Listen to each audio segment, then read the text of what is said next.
Hi everybody, my name is Janita McGregor and I am in the Masters of Divinity program. This is my third year as a Journey student in the program, and I'm looking over the top of the camera, by the way, because that's where my computer monitor is, so I can keep on track with what I'm supposed to post in this particular video.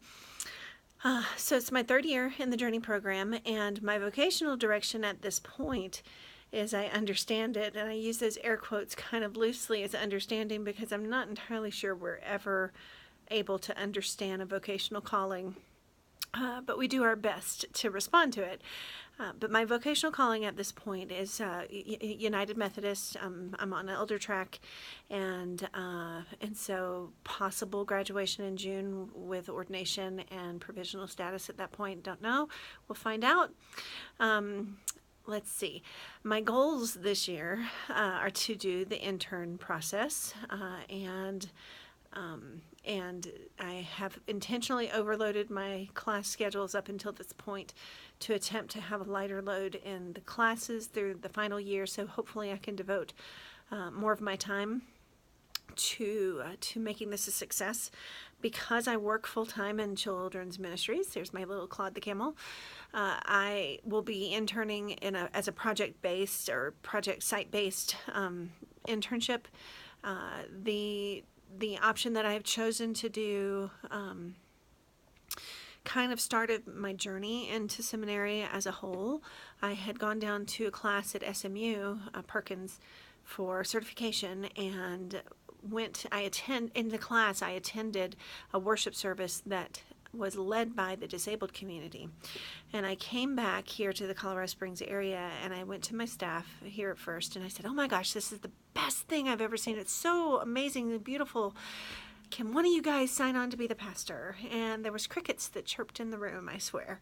No one would sign on to do the pastor piece. I said, "I'll build the whole program. I just need one of you to be the pastor."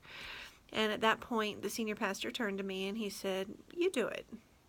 So I thought about it. I prayed about it. I didn't do anything for probably 1.5 to 2 years while I mulled over what that might look like to me. Then I applied to Iliff. I said, "Oh, I'll never get in. I'm too old. I'm too this. I'm too that," right? But somehow I was chosen to come into this Journey program.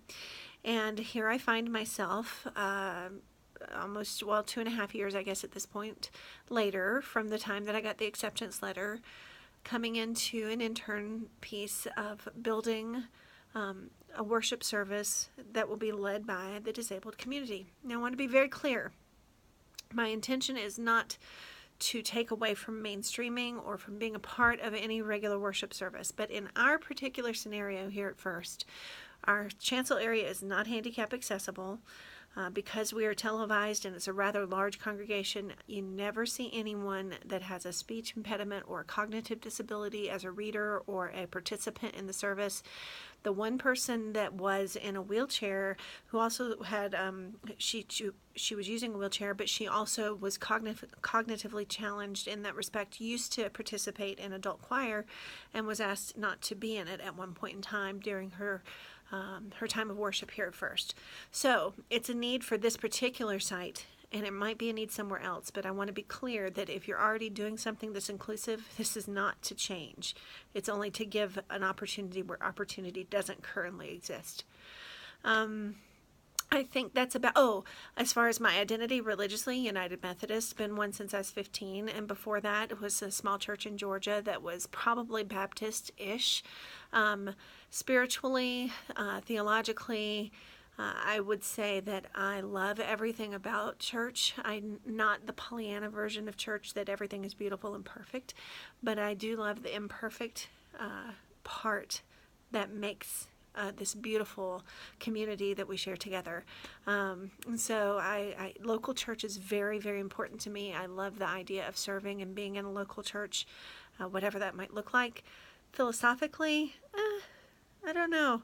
I haven't really thought about myself in a philosophical light before, so I'm not entirely sure I can answer that. Maybe that's a growing edge for me. But spiritually, I would say that I I appreciate and I envy in some ways folks that have that deep spiritual connection, that are able to do contemplative and that type of worship. It's not me. I'm more of a hands-on, get out there, do it kind of girl. But I really love that part. And when I'm able to participate in it fully and wholly, I enjoy it as well.